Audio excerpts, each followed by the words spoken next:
une petite vidéo sur la présentation de deux interrupteurs à courant alternatif, soit le M3050 qui lui est normalement ouvert et le M3056 qui lui est normalement fermé.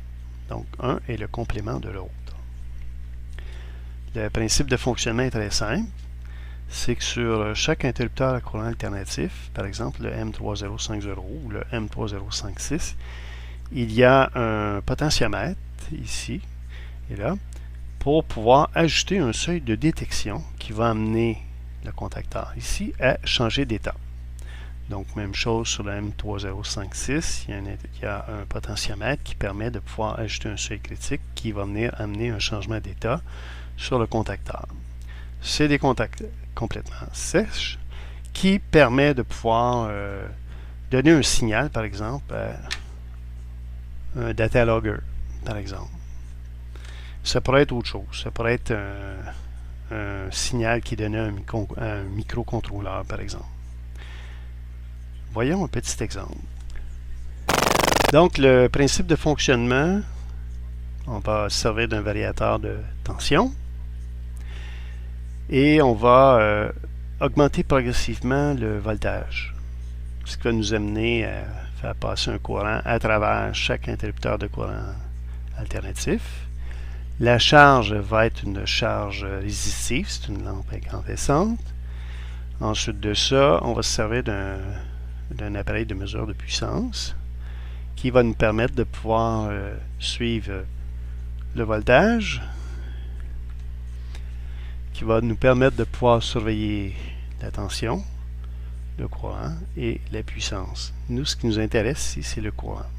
Alors, pour le M3050, son seuil de détection est à peu près à 300 mA. Et pour le M3056, son seuil de détection est environ 450 mA autour. Donc, je vais tamiser la lumière sur la table de travail. Ça va être plus facile de voir les changements d'état des DEL. Donc, on ferme la lumière sur la table. Donc, à partir du variateur de tension, on va suivre les variations en courant, ce qui va nous permettre de pouvoir voir directement sur chaque interrupteur à courant alternatif les changements d'état. Donc, en haut à droite de l'écran, on voit la tension, on voit le courant. Alors, on va porter une attention particulière au courant. Donc, observons les changements d'état du M3050 et du M3056. Donc, j'augmente progressivement. On est rendu à un courant à 7,02 volts, 7 volts, avec un courant alternatif de 150 mA. On augmente. On voit que sur le M3050, il y a le DEL vert qui est allumé. Ici, qui informe que le contacteur, celui ici, K1 et K2, sont ouverts. Et sur le M3056, le DEL rouge est allumé, signifiant que K1, K2 est en position fermée. On continue à augmenter la tension. On passe, on est rendu à 10 volts, on a 173, 174 mA. On continue à monter. Oups, on est à 200 mA. Une tension de 15,24 volts AC. On monte. J'y vais lentement pour qu'on puisse voir le changement d'état. Sur le premier, ça va être le M3050. Il va y avoir un changement d'état sur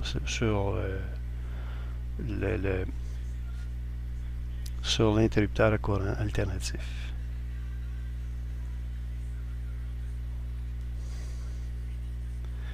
On augmente. On est rendu à 235 mA, 22,63 volts. On augmente. On est rendu à 258 mA. On continue à augmenter, on augmente, on augmente, on augmente. On approche le seuil de détection sur le M3050.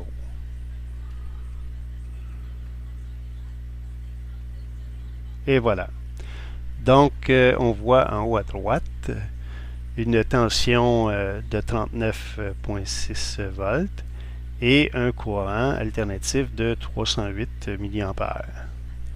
Et on voit aussi sur le M3050 le DEL rouge qui est allumé, qui informe que K1, K2 sont en position fermée. Donc, ça ici, c'est fermé.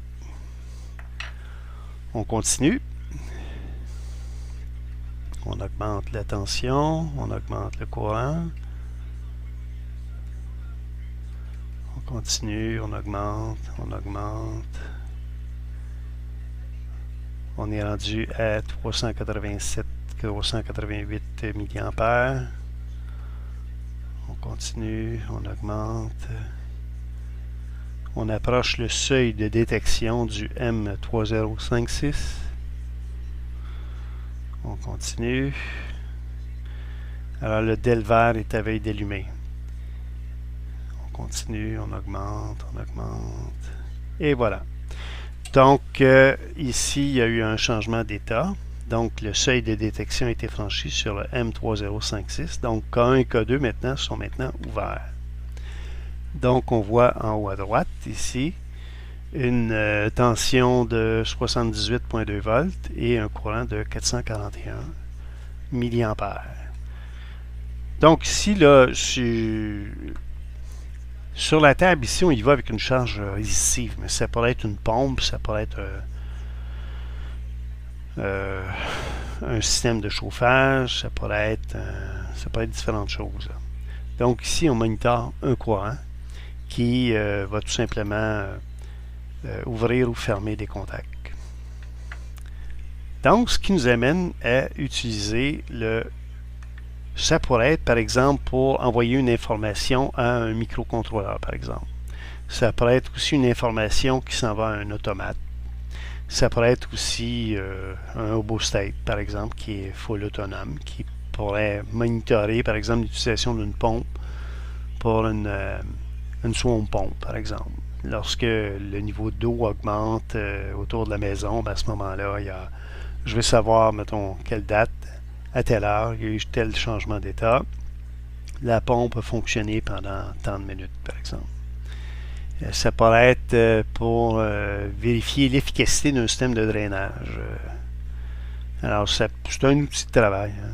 Alors, ça, c'est un nice to have. C'est intéressant à connaître pour différentes utilisations qu'il faut y avoir. Quelques mots sur les interrupteurs à courant alternatif. C'est la compagnie Fairly. C'est chinois. Ça fonctionne bien. Mais il existe différents modèles. Moi, j'ai fait venir ça chez Banggood, je crois. Mais il y en a chez AliExpress. Il y en a un peu partout. Là. Alors, on explique ici le Normally Open, le normalement ouvert et le normalement fermé. Il y a différents diagrammes qui sont présentés. Alors voilà, c'était une petite vidéo pour présenter le fonctionnement d'un interrupteur à courant alternatif, soit normalement ouvert ou normalement fermé, tout dépendamment de l'utilisation qu'on veut en faire. Alors merci d'avoir écouté cette vidéo.